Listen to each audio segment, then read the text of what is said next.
الحمد لله نحمده ونستعينه ونستغفره ونؤمن به ونتوكل عليه ونعوذ بالله من شرور أنفسنا ومن سيئات أعمالنا من يهده الله فلا مضل له ومن يضلل فلا هادي له ونشهد أن لا إله إلا الله وحده لا شريك له ونشهد أن سيدنا وسندنا وحبيبنا وشفيعنا ومولانا محمدا عبده ورسوله صلى الله تعالى عليه وعلى آله وأصحابه وبارك وسلم. أما بعد فأعوذ بالله من الشيطان الرجيم. بسم الله الرحمن الرحيم. يمحو الله ما يشاء ويثبت وعنده الكتاب. قال النبي صلى الله عليه وسلم إذا كان نصف من الشعبان قوموا ليلها وصوموا نهارها أو كما قال عليه الصلاة والسلام. صدق الله وصدق رسوله النبي الكريم. میرے محترم بزرگ اور دوستوں اور میری ماں بہنوں، اللہ تعالیٰ نے قرآن مجید میں ارشاد فرمایا نبئ عبادی انی انا الغفور الرحیم. اے ہمارے محبوب میرے بندوں کو بتا دیجئے کہ میں معاف کرنے والا ہوں. نبئ عبادی، میرے بندوں سے کہہ دیجئے، آپ ان کو بتا دیجئے، ان کو ان کے رب کے بارے میں بتا دیں کہ ان کا رب کیسا ہے.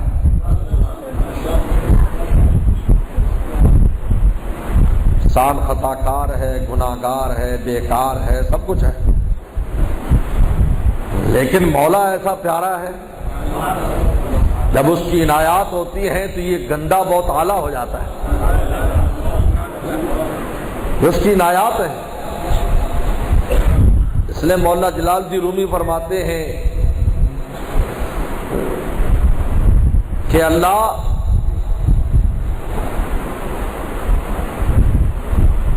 تو گندوں کو جب اچھا بنانے پر آتا ہے، تیرے اندر یہ طاقت ہے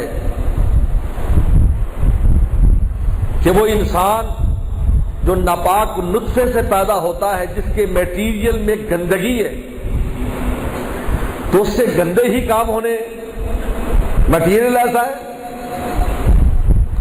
لیکن جب تیری توفیقات ان بندوں پر آتی ہیں اور آپ اپنی توفیق اور اپنی نظر عنایت اس بندے پر ڈالتے ہیں تو فرشتے ان بندوں کے اعمال پر رشک کرتے ہیں. ہم اپنی ذات کے اعتبار سے بالکل نالائق ہیں، لیکن ہمارا مولا بہت لائق ہے.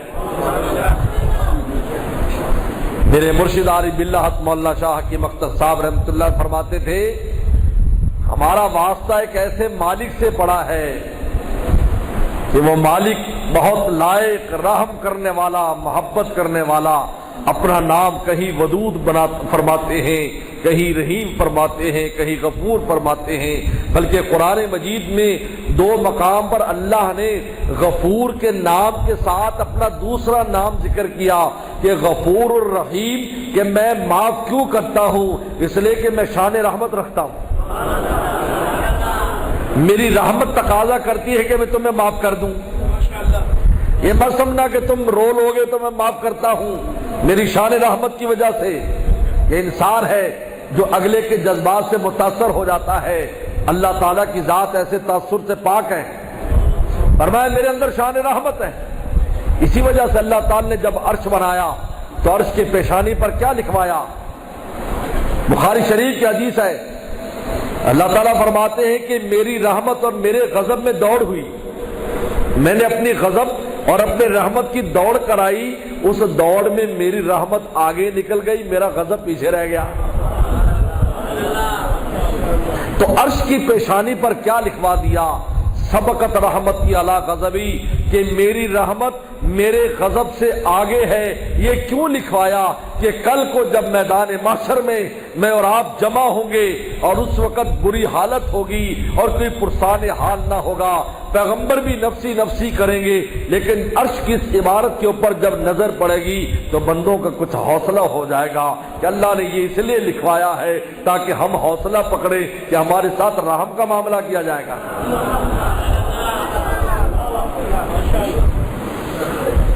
تو فرمایا کہ غفور الرحیم، نبی عبادی انی انا الغفور الرحیم، میرے بندوں کو بتا دو میں معاف کرنے والا ہوں، رحم والا۔ یعنی میں کیوں معاف کرتا ہوں؟ شان رحمت رکھتا ہوں، اس لیے میں معاف کر دیتا ہوں تمہاری خطاؤں، فوراً پکڑ نہیں کرتا، تم گناہ کرتے ہو چھوڑ دیتا ہوں، توبہ کر لے گا۔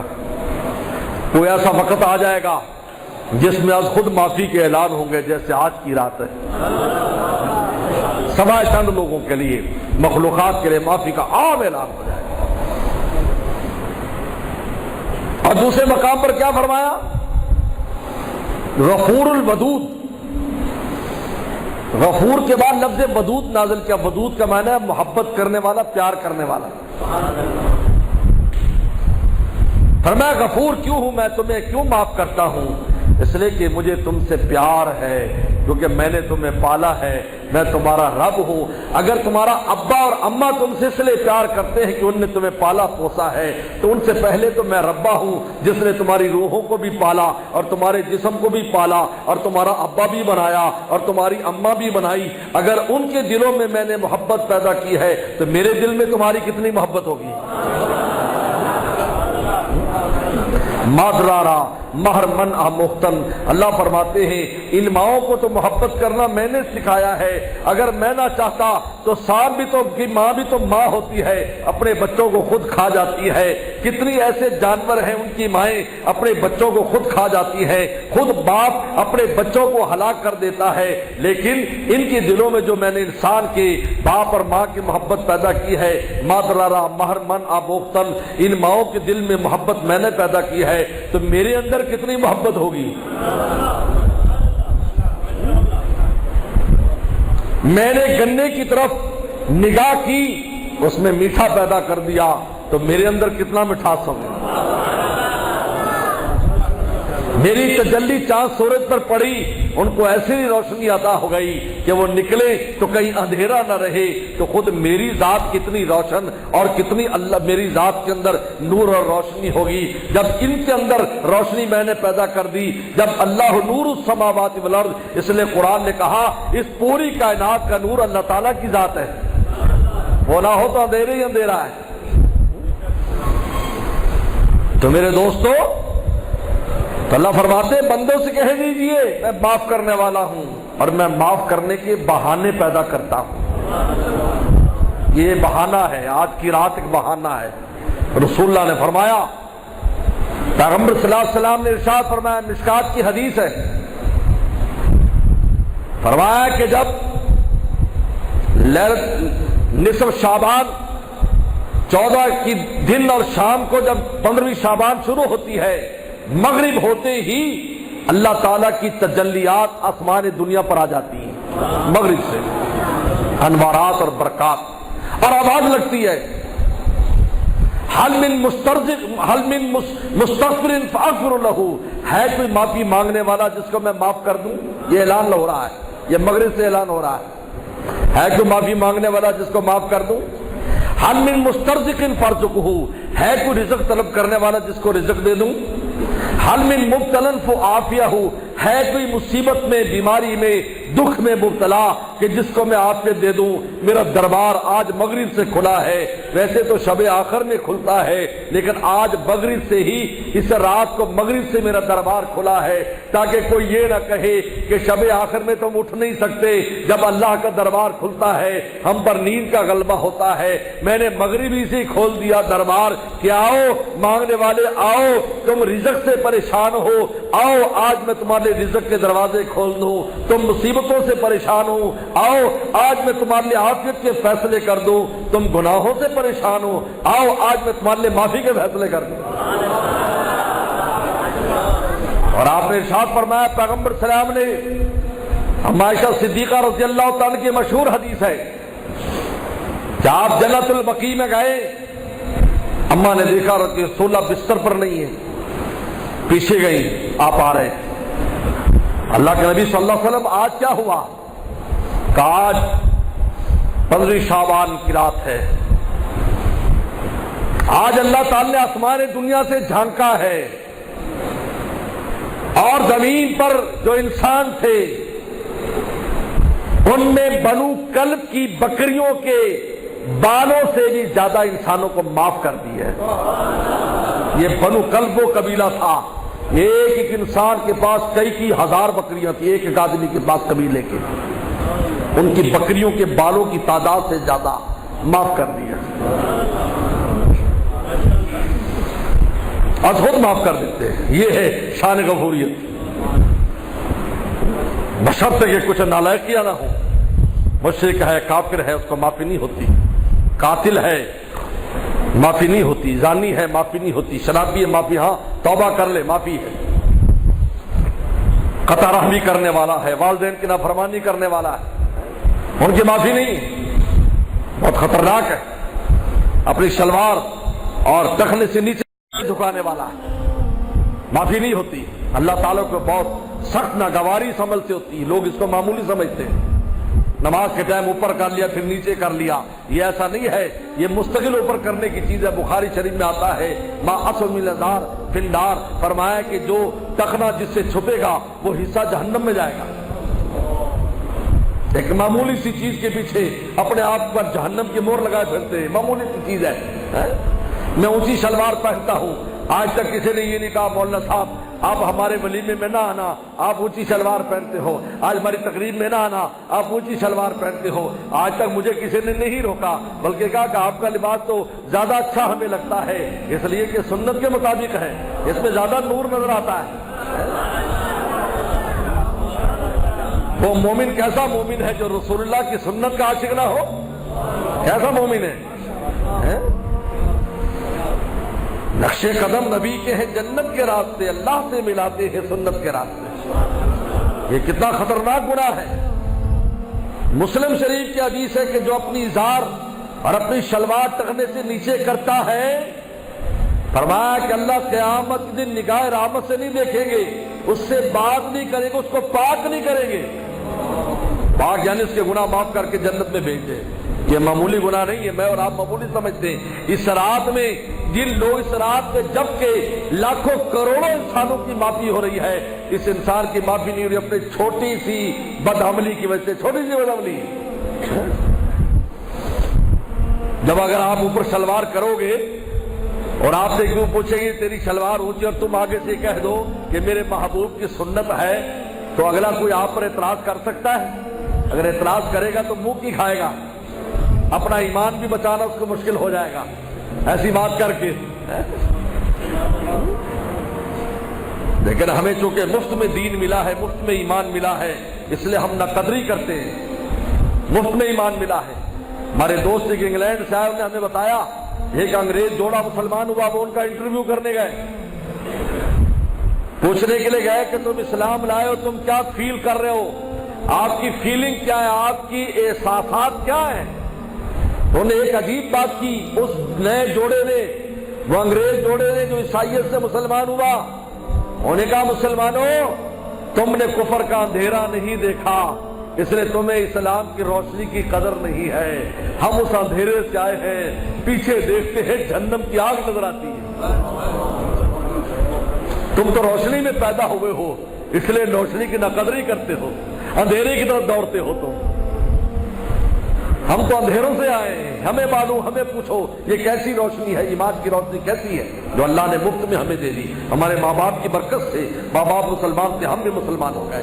ہماری ماں باپ, ہماری ماں نے جب ہم بولنے قابل سب سے پہلے اللہ کا نام ہماری زبان پر چڑھایا.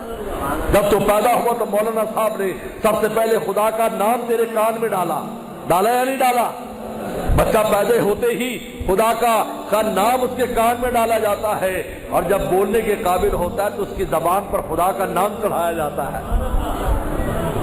یہ معمولی بات ہے. اور جو اور بڑا ہوتا ہے تو مدرسے میں جاتا ہے, وہاں پھر تجھے الف با تا بسم اللہ الرحمن الرحیم الف با تا سکھایا جاتا ہے. تفسیر میں لکھا ہے شاہ عبد العزیز محدث دہلوی رحمۃ اللہ علیہ نے کہ ایک آدمی کا انتقال ہو گیا اس کا, بدعملی کی وجہ سے اس کی جو قبر تھی وہ جہنم کا گلا بن گئی. آ گیا وہ جب فوت ہوا تو اس کی بیوی کے پیٹ میں بچہ تھا. کچھ دنوں کے بعد, کچھ مہینے کے بعد بچہ پیدا ہوا, 2-3 سال کا ہوا, پڑھنے کے لائق ہوا, مدرسے میں لے گئی. اب ایک پیغمبر گزرے اس قبرستان سے, دیکھا اس آدمی کو سخت عذاب ہو رہا ہے, دعا کہ اللہ اس کے ساتھ خیر کا معاملہ فرما. اس پیغمبر کی دعا کی وجہ سے اللہ نے کچھ دن کے لیے عذاب میں تخفیف کر دی. جس طرح پیغمبر اسلام نے دیکھا کہ قبر میں عذاب ہو رہا ہے تو رسول اللہ نے وہاں ٹہنی رکھ دی اور فرمایا کہ جب تک یہ تر رہے گی ان کی عذاب میں کمی رہے گی. تو وہ کچھ سال کے بعد دوبارہ وہ پیغمبر گزرے, دیکھا کہ وہ جنت میں, اس کی قبر جنت بنی ہوئی ہے, جنت کے باغوں میں سے باغ بنی. حیران ہو گیا, اللہ یہ کیا, ابھی کچھ دن پہلے تو یہ معاملہ تھا اور اب یہ معاملہ. کہا کہ ہاں اس کا بچہ پیدا ہوا, بڑا ہوا, اس کی ماں مدرسے میں لے گئی. جب استاد نے پڑھوایا بسم اللہ الرحمن الرحیم, جو ہی اس بچے کی زبان پر میرا نام آیا میں نے اس کے باپ کو معاف کر دیا. میرے دوستو, اللہ تعالیٰ نے یہ بہانے بنائے ہیں میرے آپ کی بخشش کے لیے, بغیر معافی کے معافی ہے. چند نالائکیاں نہیں ہونی چاہیے, یہ نالائکیاں نہ کرو. اپنی زندگی میں سے ان چند نالائکیوں کو نکال دو. یہ بڑا خطرناک زمانہ ہے. آج اپنی عزت کی حفاظت مشکل ہو رہی ہے. ان نالائکیوں سے دور ہو جاؤ. پھر دیکھو کیسے معافی ہوتی ہے, خود معافی ہو جائے گی. معافی مانگے بغیر معاف کر دیں گے, اور اگر مانگیں گے تو معافی کے ساتھ انعام بھی عطا فرما دیں گے. جیسے نورات یہاں پر جمع ہے, معافی مانگنے کے لیے ہے اور اس کے ساتھ انعام لینے کے لیے جمع ہے, پھر انعام بھی عطا فرمائیں. میرے دوستو, پیغمبر صلی اللہ علیہ وسلم فرمایا کہ یہ رات وہ رات ہے جس رات میں فیصلے ہوتے ہیں. آج فیصلے کی رات ہے, آج فیصلے ہوں گے. تقدیر کے فیصلے جو لکھے جا چکے ہیں, آج سالانہ بجٹ کے طور پر ان کو الگ کیا جائے گا. آج موت و حیات کے کچھ فیصلے ہوں گے, فرشتے تیار ہوں گی. اس سال میں کون ہے جس کو دنیا سے جانا ہے, فرشتے تیار ہوں گے. کون ہے دنیا سے جائیں گے. اس سال میں کس کو کتنا رزق دینا ہے, اس سال کس پر کتنی مصیبتیں آنی ہیں. یہ رسول اللہ نے ہمیں کیوں بتایا یہ ہونے والا ہے, تاکہ آہو زاری کر کے مولانا رومی نے عجیب بات فرمائی. مولانا رومی رحمۃ اللہ علیہ فرماتے ہیں, اے لوگوں, تقدیر تو تبدیل نہیں ہوتی, لیکن خدا تبدیل کرنا چاہے تو ان کو کون روک سکتا ہے. تو بھائی تقدیر اللہ پر نافذ غالب نہیں ہے، ہم پر غالب ہے۔ ہم تقدیر کے فیصلے سے باہر نہیں نکل سکتے، لیکن اگر وہ ہی تبدیل کر دے تو ان کو کوئی روک سکتا ہے؟ چنانچہ قرآن مجید نے خود کہا یمحو اللہ ما یشاء ویثبت، یمحو اللہ ما یشاء ویثبت، جس چیز کو چاہتا ہے وہ مٹا دیتا ہے، ویثبت، جس چیز کو چاہتا ہے وہ باقی رکھتا ہے۔ عندہ ام الکتاب، اور ام الکتاب لوح محفوظ اللہ تعالیٰ کے ہاتھ میں ہے، وہ جو چاہے اس میں تبدیلی کر سکتا ہے، جو چاہے مٹا دے، جو چاہے لکھ دے، اس کو کوئی روکنے والا نہیں ہے۔ میں اور آپ تقدیر کو تبدیل نہیں کر سکتے، لیکن اگر مالک چاہے تو تبدیل کر سکتا ہے۔ اس لیے مولانا رومی نے فرمایا تقدیر پر چھوڑ کر ہاتھ پاؤں باندھ کر بیٹھ نہ جاؤ، خدا کا دروازہ کھٹکھٹاؤ، خدا کا دروازہ کھٹکھٹاؤ، وہ تمہاری شقاوت کو سعادت سے بدل دے گا، تمہاری رزق کی تنگی کو وسعت سے بدل دے گا، تمہاری کم عمری کو طویل عمری سے بدل دے گا، تمہاری فسق و فجور کو اپنی ولایت اور دوستی سے بدل دے گا، اور آنے والی بلاؤں کو ٹال کر تمہیں عافیت دے دے گا۔ اللہ تعالیٰ کے لیے کیا مشکل ہے؟ یہ رسول اللہ نے بھی ہمیں اسی لیے پہلے بتایا کہ کچھ کر لو۔ پہلے بتانے کا مطلب یہی ہے، اتنے بات چیزیں بھائی یہ فیصلہ تیرے خلاف ہونے والا ہے، اگر کوئی بتا دے فیصلہ ہونے والا ہے پہلی بتا دے تو اس کا مطلب کیا ہوتا ہے؟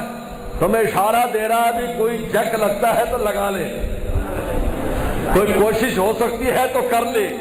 اور ادھر پیغمبر صلی اللہ علیہ وسلم نے خود فرمایا اگر کوئی چیز تقدیر کو تبدیل کر سکتی ہے تو وہ مومن کی دعا ہے۔ حضرات صحابہ کرام نے جب پیغمبر صلی اللہ علیہ وسلم سے پوچھا کہ حضرت دنیا میں سب سے طاقتور چیز کیا ہے، تو پیغمبر صلی اللہ علیہ وسلم نے ارشاد فرمایا کہ سب سے طاقتور لوہا ہے۔ لوہا بہت طاقتور سمجھا جاتا ہے، بلکہ پہاڑ سمجھے جاتے ہیں۔ فرمایا اس سے بھی زیادہ طاقتور لوہا ہے، پہاڑ کاٹ دیتا ہے۔ کہا کہ لوہے سے کوئی چیز طاقتور ہے؟ کہا کہ ہاں، لوہے سے طاقتور آگ ہے، لوہے کو کھا جاتی ہے، پانی بنا دیتی ہے۔ ہونے کے آگ سے طاقتور بھی کوئی چیز ہے؟ کہا کہ پانی ہے، آگ کو بجھا دیتا ہے۔ کہا کہ پانی سے طاقتور کوئی چیز ہے؟ کہ ہوا ہے، جو ایسے ہوا پانی کو اٹھاتی ہے، کروڑوں من پانی ہواؤں کے اندر لیے پھرتی بادلوں کی شکل میں۔ صحابہ نے پوچھا اللہ کے نبی صلی اللہ علیہ وسلم کیا ہوا سے بھی طاقتور کوئی چیز ہے؟ کہا مومن کی دعا ہے، جہاں دعا کرے بارشیں ہو جائے۔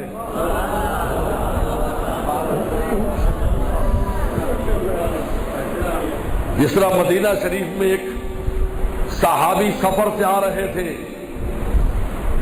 تو انہیں دیکھا چھوٹا سا بادل آیا، بادل میں سے آواز آئی کہ اب پانی برس جلدی کر، اور بادل جلدی برس، اور فلانا آدمی بن فلاں اس کے کھیت میں پہنچ۔ بڑا حیران ہوا وہ صحابی رسول، اب دیکھا خوب بارش ہوئی، بارش ہونے کے بعد پانی جا رہا ہے ایک طرف، تو پیچھے پیچھے اپنے گھوڑے پر پانی کے پیچھے پیچھے آگے دیکھا تو ایک آدمی کسی لے کر کھڑا ہے اپنے باغ میں، ایسے جیسے کسی شے کا انتظار ہے، اور جو ہی پانی اس کے کھالے میں آیا جو جلدی سے کسی لے کر اس کو موڑنے لگا، دائیں بائیں نالیوں میں ڈالنے لگا، تو یہ وہاں پر پہنچے۔ انہیں کہا کہ بھائی تیرا کیا نام ہے؟ انہیں کہا فلاں۔ تیرے ابا کا نام؟ کہا کہ فلاں۔ کہا کہ تو کیوں پوچھ رہا ہے؟ کہا کہ بھائی عجیب بات ہے، میں مسافر ہوں، کافی فاصلے پر، کئی میلوں کے فاصلے پر ایک چھوٹا سا بادل کا ٹکڑا آیا اور اس میں آواز آئی کہ پانی بادل جلدی برس اور فلاں کے کھیت میں چلا جا، تیرا نام لیا، میں پانی کے پیچھے پیچھے جہاں پر پہنچ گیا۔ وہ مسکرایا، کہا کہ میں نے اللہ سے دعا کی تھی اے اللہ پانی کے کوئی آثار تو نہیں ہے، لیکن تیرے لیے کیا مشکل ہے کہ تو برسا کر میرے کھیت کو، باغ کو سیراب کر دے۔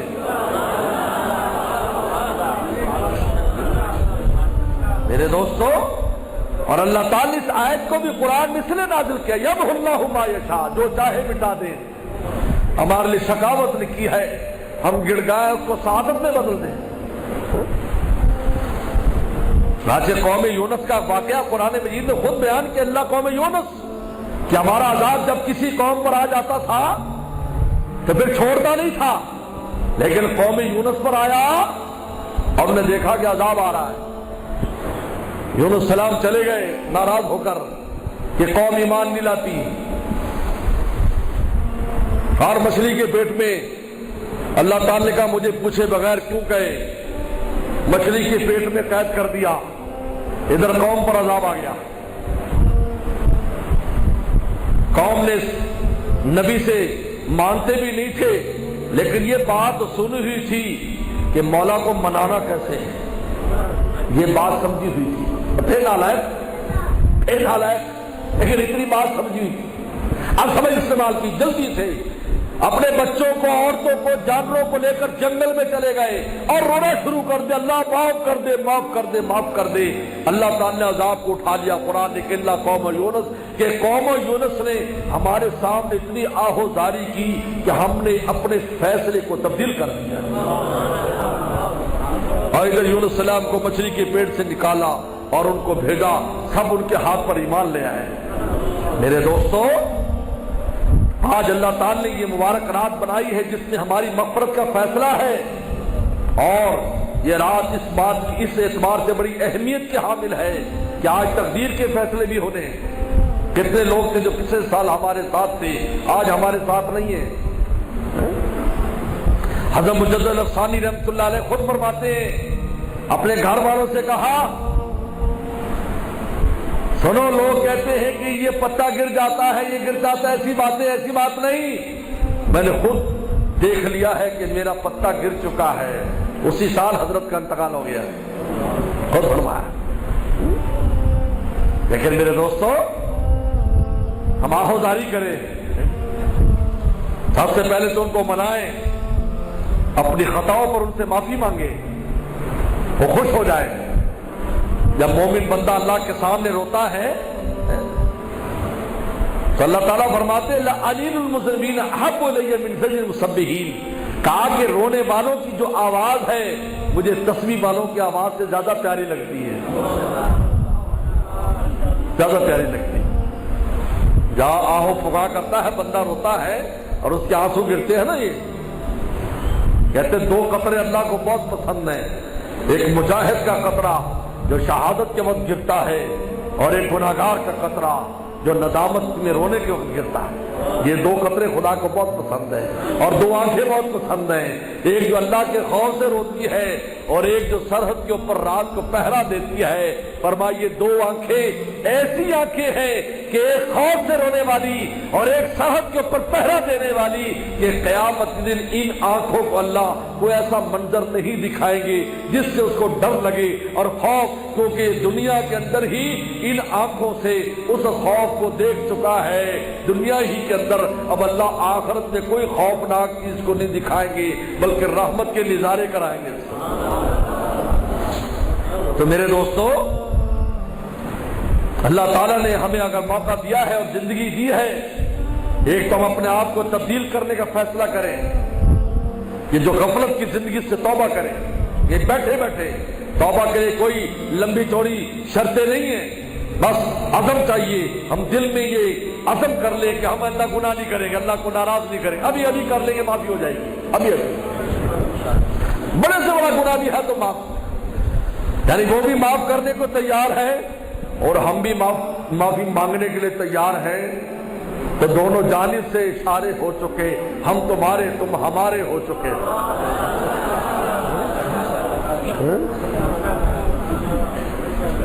میکش بھی ہے تلے ہوئے، ساقی بھی بے قرار ہے، پھر کس کا انتظار ہے؟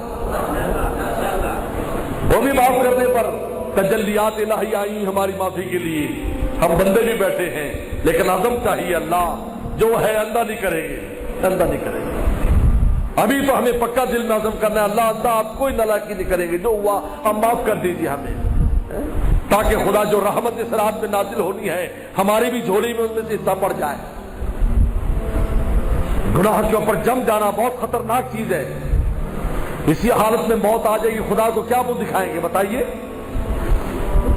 گناہ کرتے کرتے دنیا سے چلے گئے، کیا منہ دکھایا؟ کلمہ تک منہ پر کلمہ تک نہیں آتا. ایک آدمی مرنے لگا، لوگ اس کو کلمہ کہہ رہے، وہ اپنے یار کا نام لے رہا ہے، یارنی کا وہ نام لے رہا ہے. انہوں نے کہا کلمہ پڑھ کا نہیں، اس کا نام لیتا کہ اس کو بلا دو، اس کو بلا دو، کیونکہ زندگی بھر اسی سے عشق کیا تھا، خدا کا نام بھی زبان پر نہ آیا. یہ کرتے کرتے فرشتوں نے جان کھینچ لی اس کی. کیا ہے؟ کراچی میں ایک بس کا کنڈکٹر مرا، نہ نماز نہ روزہ، لوگ کلمہ پڑھا رہے ہیں اور وہ کر رہا ہے صدر صدر صدر صدر صدر، جہاں وہ لے جاتا تھا وہی زبان سے اس کے نکل رہا ہے. ایک ڈاکٹر نے اب لکھا ہے کہ میرے ہسپتال میں میرے سامنے 100 لوگ موت ہوئے جن میں صرف 2 نے کلمہ پڑھا، 98 نے کلمہ نہیں پڑھا. اور 2 میں سے ایک حافظ قرآن تھا اور ایک دوسرا وہ یتیم تھا جس کا بچپن میں باپ فوت ہو گیا، تو اس نے اپنی ماں کی بہت خدمت کی. کہا کہ ان دونوں کی موت آئی کلمہ پڑھتے پڑھتے گئے، ورنہ 98 جن میں بڑے بڑے کاروباری لوگ تھے، پڑھے لکھے لوگ تھے، ہر طرح کے دنیا کے بڑے سٹیٹس والے لوگ تھے، وہ آخر میں وہی الفاظ کہتے گئے جو زندگی میں ہر وقت بولتے تھے، خدا کا نام ان کی زبان پر نہ آ سکا. حدیث شریف میں آتا ہے تموتون کما تحیون، کہ جیسے تم زندگی بسر کرو گے ویسے تمہیں موت آئے گی. تمہاری زندگی پر اپنی زندگی کو دیکھو، آپ کی لائف کیسے گزر رہی ہے، ویسے موت آئے گی. اور جیسی موت آئے گی ویسے اٹھے گا. اگر ایمان پر، کلمے پر، نیکی کے ساتھ موت آئے گی، پروٹوکول کے ساتھ اٹھے گا. حدیث شریف میں آتا ہے سفید اونٹنیاں ان قبروں کے پاس کھڑی ہوں گی. جب وہ قبروں سے نکلے گا دیکھے کہ سفید اونٹنیاں فرشتے لے کر کھڑے ہیں. کہا کہ ان پر بیٹھو، ہمیں حکم ہوا ہے، ہم نے تمہیں عرش کے پاس دربار میں لے کر جانا ہے. اور جو نالائق ہوں گے ان کو کوڑوں کے ساتھ ہکایا جائے گا. ہکایا جاتے جانوروں کو ہکاتے ہیں. سیخ الذین اتقوا ربهم الجنت زمرا، ایسے پارٹیاں سفید اونٹنیوں پر لے جائے جا رہے ہیں. لیکن کیسے ہوگا کہ اچھی موت کیسے آئے گی؟ جب اچھی زندگی بسر کرے گی، پاک زندگی ہوگی، پاک موت آئے گی. یہ سب اللہ تعالی چند دن میں ختم ہونے والے ہیں جن کو آپ مزہ سمجھتے ہیں. یہ کوئی مزہ نہیں ہے، یہ ایسی ہے جیسے گندگی کے کیڑے کو گندگی کھانے میں مزہ آتا ہے. میں اور آپ دیکھ کر اس کو کہتے ہوئے یہ کیا ہے، دیکھو گندگی کھا رہا ہے، لیکن اس کو مزہ آ رہا ہے. آج گناہوں کی زندگی میں ہم نے اپنے آپ کو جو ڈھال رکھا ہے تو فرشتے دیکھ کر کہتے ہیں یہ نالی کے کیڑے بنے ہوئے ہیں جو گندگی کھا رہے ہیں. حالانکہ اللہ نے ان کو کلمہ بھی دیا ہے، ایمان بھی دیا ہے، اسلام بھی دیا ہے، ایمان والے بھی دیے ہیں، اللہ والے بھی دیے ہیں، علماء صلحاء بھی دیے ہیں. اس کو دیکھو یہ کیسے زندگی بسر کر رہا ہے. اس لیے مولانا رومی فرمایا کرتے تھے جو خفا شرف در کارو کبوت، کہ اگر چمگادر پیشاب پخانا چاہتے مجھے کوئی غم نہیں. یعنی کہ کافر جو ہے کوئی نالائکی کا کام کرے مجھے کوئی غم نہیں.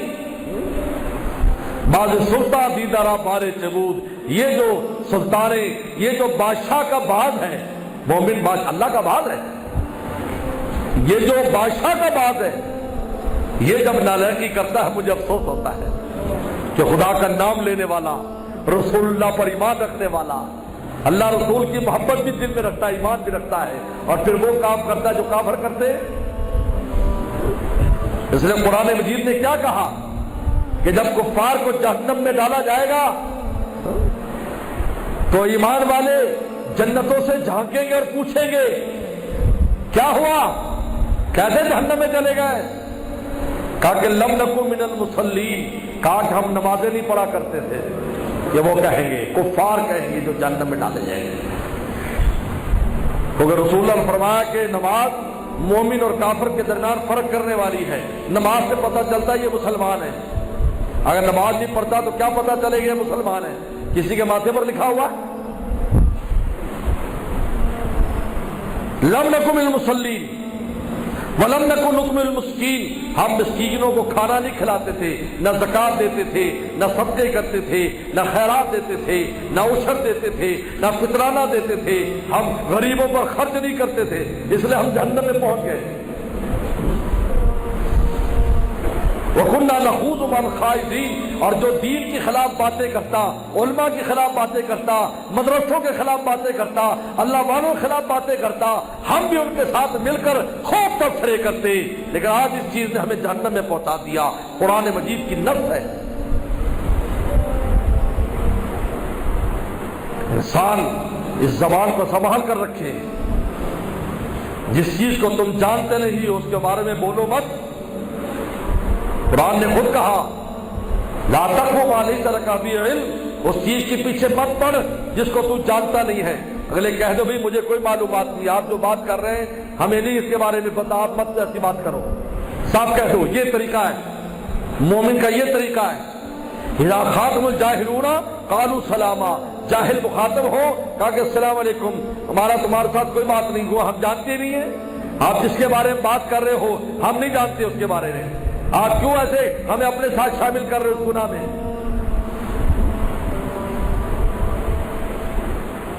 لا تقفوا ان السمع والبصر والفؤاد كل اولئك كانوا مسؤولا، ہم تمہارے کانوں سے بھی پوچھیں گے، ہم تمہاری آنکھوں سے بھی پوچھیں گے، ہم تمہارے دل سے بھی پوچھیں گے کہ تم نے ان کے اندر کیا رکھا ہوا ہے، ان آنکھوں سے کیا دیکھا ہے، ان کانوں سے کیا سنا ہے، اس دل میں کس کے تصورات کو تم نے پکایا ہے، ہم تم سے قیامت کے دن پوچھیں گے۔ لہذا جس چیز کا علم نہیں ہے اس کے بارے میں اس کے پیچھے نہ پڑو۔ وہ کہیں گے کنا نخوض مع الخائضین، کہا کہ ہم پیچھے ہم گھسنے والوں کے ساتھ گھستے تھے، جیسے لوگ تبصرے کرتے تھے ہم بھی ہاں ٹھیک کہہ رہے ہو ٹھیک کہہ رہے ہو، حالانکہ آتا پتہ کچھ بھی نہیں ہے۔ تو میرے دوستو، اللہ تعالی نے یہ مبارک رات ہمیں عطا فرمائی ہے، رب تعالیٰ کو منانا ہے ہم نے۔ اگر ہمارے خلاف کوئی ایسا فیصلہ ہے تو رو رو کر اس فیصلے کو تبدیل کرانا ہے۔ فرمایا قوموا اللیل وصوموا نہارہا، فرمایا اس رات کو جاگ کر عبادت کرو تاکہ اللہ کو رحم آ جائے، اور دن کو روزہ رکھو۔ یہ دو عبادتیں اس کی، یہ دو لوگ کہتے کیا عبادت کریں، یہ دو بڑی عبادتیں کہ رات کو جاگ کر عبادت کرو، جو عبادت توفیق ہے، نفل پڑھ لو، ذکر کر لو، تلاوت کر لو، دعا کر لو۔ وصوموا نہارہا، اور دن کو روزہ رکھو۔ یہ کہ سارے مہینے یہ رجب سے شروع ہوتا ہے ذی الحجہ تک، یہ سب برکت والے راتیں، برکت والے دن، اور یہ خاص راتوں میں سب سے اعلیٰ برکات۔ اب یہاں 15 کو ہے تو رمضان کے آخری عشرے میں شروع ہو جائے گی، اور ذی الحجہ کی یکم ذی الحجہ سے برکتیں شروع ہو جائے گی۔ اب دیکھ لے، یہاں 15 شعبان آ گئی اور رمضان آیا تو رمضان میں آخری عشرہ آ گیا، فرمایا ہر تاک رات میں لیلۃ القدر کو تلاش کرو۔ پھر عید کی آخری رات آ گئی، فرمایا جو عید کی رات کو جاگ کر گزارے گا عبادت میں، قیامت کے دن جب سب کے پاؤں ڈگمگائیں گے اس کے پاؤں نہیں ڈگمگائیں گے۔ اور پھر ذی الحجہ آ گیا تو ذی الحجہ کی تو 10 راتیں وہ ہیں جس کی قرآن نے قسم کھا لی، والفجر وليال عشر، قرآن قسم کھا رہا ہے۔ بس میرے دوستو، اور یہ چند چیزوں سے بچو، چند چیزوں سے بچو۔ الحمدللہ ہم شرک نہیں کرتے، اللہ نے ہمیں اس سے ہماری حفاظت کی ہے، ہمیں توحید نصیب فرمائی اپنے فضل سے، لیکن قطع راہ بھی نہ کریں، والدین کی نافرمانی نہ کریں، شلوار ٹخنے سے نیچے نہ جھکائیں، شراب سے دور رہیں، زنا اور بدکاری سے دور رہیں۔ یہ چند چیزیں، اور مشکل بھی نہیں ہے، لیکن والدین کی نافرمانی کرنا وہ اچھی بات تھوڑی ہے، ایسی بری بات ہے۔ اور شراب اور یہ بدکاری تو بہت ہی، یعنی کہتے ہیں انسان جب بدکاری کرتا ہے، نعوذ باللہ نعوذ باللہ، کوئی کسی کے ساتھ برائی کا ارتکاب کرتا ہے، آسمان اللہ سے اجازت لیتا ہے کہ میں زمین پر گر پڑوں، اتنی خطرناک ہے، کیونکہ نسلیں تباہ ہو جاتی، نسلیں تباہ ہو جاتی، یاد رکھو یہ بہت خطرناک گناہ ہے۔ اور شراب وہ تو ایسی چیز ہے جس کو رسول اللہ نے تمام گناہوں کی جڑ قرار دی ہے۔ قطع رحمی کرنا، رشتہ داریوں میں لڑائیاں جھگڑے، بھائی آخر مرنے کے بعد تو سب کچھ ختم ہو جاتا ہے، پھر لوگ روتے پیچھے، کیا فائدہ پھر؟ ابھی زندگی میں ہی اس بات کو کر لیں۔ ویسے تو بہت واٹس ایپ کے اوپر اور ویسے میسج آ رہے ہیں، میں نے کوئی خطا کی معاف کر دو جی، میں نے کہا میں تو جانتے نہیں آپ تو کون ہیں؟ جو تجھے جانتا ہے اس کی خطا کی، اس سے معافی مانگ، اس سے کوئی نہیں معافی مانگے گا۔ ابا ناراض ہے، اس کی فکر نہیں ہے، واٹس ایپ اور فیس بک کے اوپر میسج خوب چلا رہا ہے کہ جناب سب سے معافی، میاں ابا سے معافی مانگنے کافی ہے جو ناراض ہے، باقی مخلوق تو نہ تجھے جانتی نہ تو ان کو جانتا ہے۔ کیوں بھائی؟ اس کی ایک بڑی پیاری مثال مولانا رومی نے دی، یعنی جن کو تم جانتے نہیں ہو ان کو کیا ستانے کی بات ہے؟ بھائی جن کو تم جانتے ہو ان کو ستایا، ان سے معافی مانگو جا کر۔ ایک ہاتھی کے اوپر مچھر بیٹھ گیا، مچھر کافی دیر بیٹھا رہا، بعد میں ہاتھی کے سامنے آ کر معافی مانگنے لگا کہ مجھے معاف کر دو، میں کافی دیر کے اوپر بیٹھا رہا اور تیری پیٹھ استعمال کی میں نے۔ ہاتھی بہت ہنسا کہ کم بخت مجھے تو پتہ بھی نہیں ہے کہ تم میری پیٹھ پر بیٹھا تھا، مجھے کس بات کی تم معافی مانگ رہا ہے؟ آج لوگ غیروں سے معافی مانگ رہے ہیں جو اپنے ناراض ہیں، ان کی فکر نہیں ہے۔ بس اللہ مجھے اور آپ کو عمل کی توفیق عطا فرمائے۔ وآخر دعوانا ان الحمد للہ رب العالمین۔ پیر طریقت رہبر شریعت شیخ العرب والعجم عارف باللہ حضرت مولانا الشاہ جلیل احمد اخون صاحب دامت برکاتہم کے تمام بیانات، ملفوظات، درس قرآن سننے کے لیے اور تمام کتابیں پڑھنے کے لیے www.shahjalil.com کا وزٹ کریں۔